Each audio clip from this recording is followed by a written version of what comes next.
Hey everyone, welcome back to our YouTube channel where we deep dive into the wonders of language and grammar. In today's video, we are going to explore one of the most essential elements of any sentence, that is nouns. Nouns are the backbone of language and they play a variety of roles that are crucial to clear communication. We'll be breaking down the different functions of nouns so you can see just how versatile these little words can be. The various functions of noun in a language that we are going to cover today are noun as the subject of a sentence, the object of a verb, the object of a preposition, the subject complement, the object complement, the appositive, direct address. The first type that we are going to discuss is noun as the subject of a sentence. The subject of a sentence is the person, place, thing, or idea that performs the action or is being described. In most sentences, the subject is a noun or pronoun. This function is fundamental because it tells us who or what the sentence is about. For example, the cat sleeps on the couch. Now, here the cat is the subject of the sentence. It's the one that is performing the action, and the action that is being performed is sleeping. Similarly, in the sentence, John runs every morning. John is the subject, he is the one doing the action which is running. The subject of a sentence is usually found at the beginning, right before the verb, though it can appear elsewhere for emphasis or in the questions. Understanding the noun as the subject helps you grasp the core of what a sentence is trying to convey. Let's move on to the function of noun as the object of a verb. Now, when a noun functions as object of a verb, it receives the action of the verb. In other words, the object is what the action is being done to. This is known as the direct object. The direct object answers the question what or whom after the verb. For example, they built a house. In this sentence, a house is the object of the verb built. The house is what they built. Similarly, he read the book. Now read is the main verb and the object of this verb is the book. The book is the object of the verb read. The book is what he read. Next, we are going to discuss noun as the object of preposition. A preposition is a word that shows the relationship between a noun and other words in a sentence. When a noun follows a preposition, it becomes the object of that preposition. Together, the preposition and its object form a prepositional phrase which provides additional information about time, location, direction, cause, or manner. For example, the sentence the book is on the table. Now in this sentence, on is the preposition and the table is the object of that preposition. The prepositional phrase on the table tells us where the book is. Similarly, another example, she walked through the park. Now here through is a preposition and the park is the object. The phrase through the park describe where she walked. Prepositional phrases with nouns as objects add more details and context to the sentences. They help us understand relationship between different parts of a sentence, making the meaning clearer and more precise. The next function of noun in English language is noun as the subject complement. A subject complement is a word or phrase that follows a linking verb like is, are, was, were, etc. and rename, identifies or describes the subject of the sentence.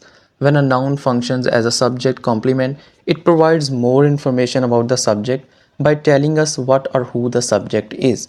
The key thing to remember is that the subject complement refers back to the subject and completes the meaning of the sentence. For example, in the sentence, she is a doctor is the subject complement. It follows the linking verb is and renames the subject she, telling us what she is. Similarly, in another example, the winners were students. Here, students is the subject complement. It follows the linking verb were and renames the subject the winner, identifying who they are. In both these examples, the noun as the subject complement gives us crucial information that defines or identifies the subject, making the sentence complete. This function is essential in sentences that use linking verbs to describe a state of being or identity. The next function of noun that we are going to discuss is known as the object complement.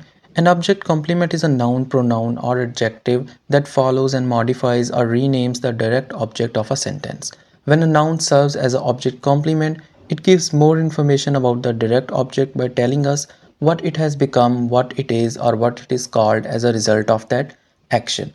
Object complements usually follow verbs like make, name, call, elect, appoint, etc., which imply a transformation or a renaming of direct object. For example, in the sentence they elected her president, in this sentence president is the object complement. It follows the direct object her and renames her, telling us what she was elected as.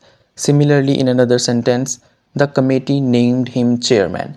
Here chairman is the object complement. It follows the direct object him and tells us what he was named. In both examples, the noun as the object complement provides essential information that completes the meaning of that action.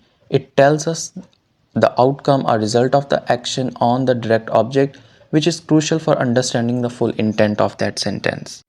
Another function of noun in English language is known as an appositive. An appositive is a noun or noun phrase that sits next to another noun to rename, identify, or provide additional information about it.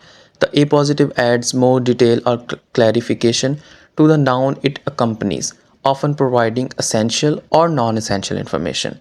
For example, what does essential appositive means? So essential appositive provide necessary information and are not set off by commas, but non-essential appositives, they offer some extra information and are usually set off by commas. Now let's look at both of these examples. A sentence, my brother, a talented musician, plays the guitar. In this sentence, a talented musician is the appositive. It renames my brother and provides additional information about him. Since this information is extra and is not crucial to the meaning of the sentence, it's set off by commas.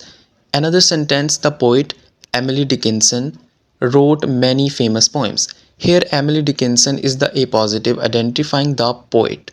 Since this information is essential to knowing who the poet is, it's not separated by commas. Appositives are useful for adding descriptive details or clarifying who or what we are talking about without needing to start a new sentence. They make your writing more concise and informative. Let's explore how noun function as direct addresses in sentences. A noun used as direct address refers to the person or group being spoken to directly in a sentence. This noun doesn't play a role in the sentence's grammatical structure like subject or object, but it is crucial for indicating who the speaker is addressing. The noun of direct address is typically set off by commas to separate it from the rest of the sentence. For example, the sentence that right now you can see on your screen, Sarah, could you please pass the salt? Here, salt is the noun of direct address. The speaker is directly addressing Sarah and the rest of the sentence is directed towards her. Using a noun as a direct address is a way to engage someone directly in conversation or writing, making it clear who is being spoken to. It's a common feature in dialogue and can also add a personal or emphatic touch to the statement. And that wraps up our deep dive into the various functions of noun. Understanding these functions not only helps you craft clearer and more effective sentences, but also gives you greater control over your writing and speaking. If you found this video helpful, don't forget to give it a thumbs up and hit that subscribe button for more content on grammar and language. Also drop a comment below if you have any question or if there's a topic you'd like me to cover next. Thanks for watching and I'll see you in the next video.